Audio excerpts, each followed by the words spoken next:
Ça fait plus de 10 mois que le gouverneur de la ville de Kinshasa, Jantiningo Bilambaka, avait posé la première pierre lors de son investiture. Hélas, les travaux sont sans succès et semblent être dans les oubliettes. La population de ces coins lance un cri d'alarme aux autorités du pays pour leur venir en aide, car ils sont exposés dans de multiples maladies et dangers. La cause qui a fait que l'avenue Bongolo se trouve dans un état de délabrement est que leur rivière Kalamu a été creusée et le travail n'était pas bien fait. Cela a suscité le débordement de cette rivière et l'eau stagne même pendant la saison sèche car les tuyaux de la régie des eaux se sont troués lors de ces travaux. Il y a de cela 10 mois depuis que le gouverneur de la ville, Jantiningo Bila, avait posé la première pierre pour débuter ces travaux et de nous promettre de réhabiliter cette route. Jusqu'à présent, il n'y a rien qui est fait. Nous entamons déjà vers la saison de pluie. La population de ce coin de la ville et leurs biens semblent être en danger. Certes, nous prions aux autorités de ces pays de réhabiliter cette route qui relie plusieurs communes, quartiers, qui mènent vers le boulevard Lumumba. Ça fait déjà depuis 10 mois que le gouverneur lui-même en personne, lors de son investiture, le gouverneur Jantiningo Bila, était venu ici, il avait passé une podium ici, il avait parlé, nous avait promis que les travaux vont débuter la semaine prochaine. Et puis, c'est 10 mois déjà qu'il avait posé sa première pierre, que non, les travaux vont débuter, mais jusqu'à maintenant, on ne voit absolument rien. Il y a même son plan qui est là-bas, vous pouvez aller filmer, vous devez voir qu'il y a un plan qu'il avait donné. 10 mois déjà qu'il avait posé la première pierre. On demande quoi? Qu'on réhabilite la route, que non, qu'on puisse... C'est une grande route, c'est une route principale.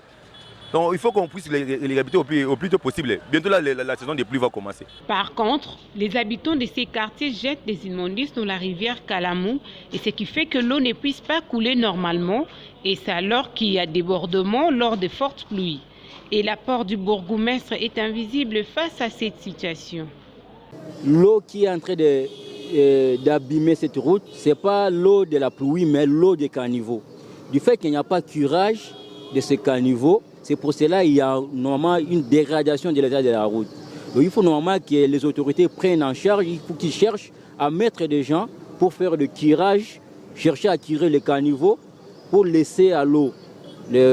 Donc l'eau se diriger facilement, c'est ça le problème. Donc nous leur demandons à la hâte qu'ils prennent des dispositions favorables à ce qu'ils puissent avoir une amélioration dans un bref délai, sinon ça pourrait être encore vraiment dommage et il n'y aura pas, les véhicules ne passeront pas par ici. Et donc nous leur demandons, s'ils ont une bonne foi, qu'ils passent par ici voir la situation et qu'ils prennent en charge.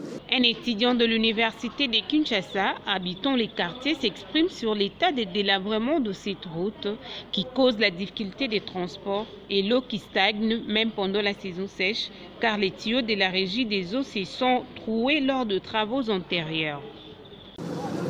Si nous les piétons, nous rencontrons des difficultés telles que pour passer, il faut emprunter des petites routes secondaires et parfois il faut sauter beaucoup d'eau. Or, nous sommes pendant une saison sèche. Voilà. Les difficultés sont seulement les transports sont devenus difficiles. Et, les bus passent avec beaucoup de difficultés. Lorsque la route n'est pas tout à fait praticable, donc les bus n'ont pas l'accès, n'ont pas vraiment la possibilité de faire leur course. Nous avons appris qu'il paraîtrait que lorsque la route a été creusée, lorsque les puits s'est enfoncé, les tuyaux de la régie ont connu de rapage, disons, ils se sont troués. C'est comme ça que l'eau quitte les tuyaux pour se déverser sur la route. C'est pourquoi ça ne sèche pas. Et nous sommes pendant la saison sèche, on ne comprend rien. Nous déplorons déjà dans quelques semaines, il y aura la pluie, je ne sais pas. Là où nous allons nous arrêter, là on va finir. Rappelons que celle-ci a été citée dans le programme des 100 jours de l'actuel président Félix-Antoine Tshisekedi Tshilombo. Les travaux n'ont toujours pas débuté sur cette artère. Signalons par ailleurs que l'avenue Bongolo mène vers l'un des grands marchés de Kinshasa, le marché Gambela et l'université Simon Kimbangu, ainsi que le plus grand rond-point de la capitale.